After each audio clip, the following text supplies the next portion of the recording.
Hi friends, పిల్లలు school నుంచి ఇంటికి రాగానే ఏమన్నా స్నాక్స్ చేయమని అడిగినప్పుడు ఇలాగ అటుకుల ఉప్మా చేయండి. చాలా సింపుల్గా ఈజీగా ఒక్క 5 నిమిషాల్లో మనకి ఇది రెడీ అయిపోతుంది. అంత టేస్టీగా కూడా ఉంటుంది.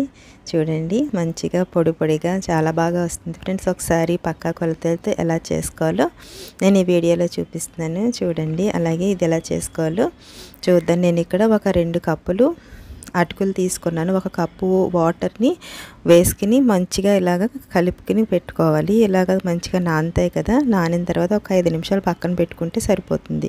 అలాగే ప్యాన్ తీసుకుని ఇందులో ఒక 2 స్పూన్ల వరకు ఆయిల్ వేసుకుని జీలకర్ర, పచ్చెనగపప్పు, మినపప్పు, ఆవాలు వేసుకుని ఇలాగ ఫ్రై చేసుకోవాలి. సారీ ఫ్రెండ్స్, అది స్కిప్ అయింది. అలాగే ఒక 2-3 స్పూన్ల వరకు వేరుశెనగ గుళ్ళు వేసుకోండి. వేసుకుని వీటిని కూడా ఇలాగా ఫ్రై చేసుకోండి. ఇలా ఫ్రై అయిన తర్వాత ఇందులో అల్లం 1 ఇంచు చిన్న చిన్న ముక్కల కింద కట్ చేసుకుని వేసుకోండి. అలాగే పచ్చిమిర్చి ఒక 3 నుంచి 4 వరకు వేస్తున్నాను. మీ కారానికి తగినట్టు కింద వేసుకోండి. ఇది కొంచెం స్పైసీగా ఉంటే చాలా బాగుంటుంది ఫ్రెండ్స్. ఇవి ఒకసారి ఇలాగా ఫ్రై అవ్వాలి.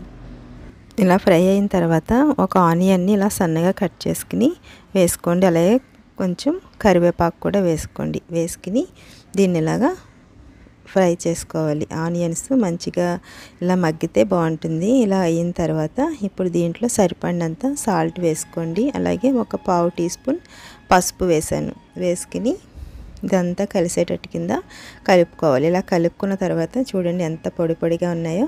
ఈ అటుకులన్నీ దీంట్లో వేసేసుకోండి. వేసుకుని ఒకసారి దీన్ని ఇలాగా కలుపుకోవాలి. ఇలా కలుపుకున్న తర్వాత ఒకసారి మూత పెట్టుకుని ఒక 2 నిమిషాలు మనం అలా వదిలేసినట్టయితే మనకి ఈ వేడికి ఏమవుతుందంటే కొంచెం అటుకులు ఇలాగా అతుక్కుని ఉన్నా సరే అవి చక్కగా విడిపోతాయి. ఇలా కలిపిన తర్వాత కొంచెం కొత్తిమీర వేసుకుని ఒక 2 నిమిషాలు ఇలా మూత పెట్టుకోండి. చూడండి, ఇప్పుడు ఒకసారి ఇలాగా కింద నుంచి కలుపుకోండి. చాలా సింపుల్ అండ్ ఈజీగా చేసుకుని దీన్ని కాందా పోహా అంటారు. దీంట్లో టమాటో కూడా వేసి చేసుకుంటారు. కొంతమంది బంగాళదుంప కూడా వేసి చేసుకుంటారు.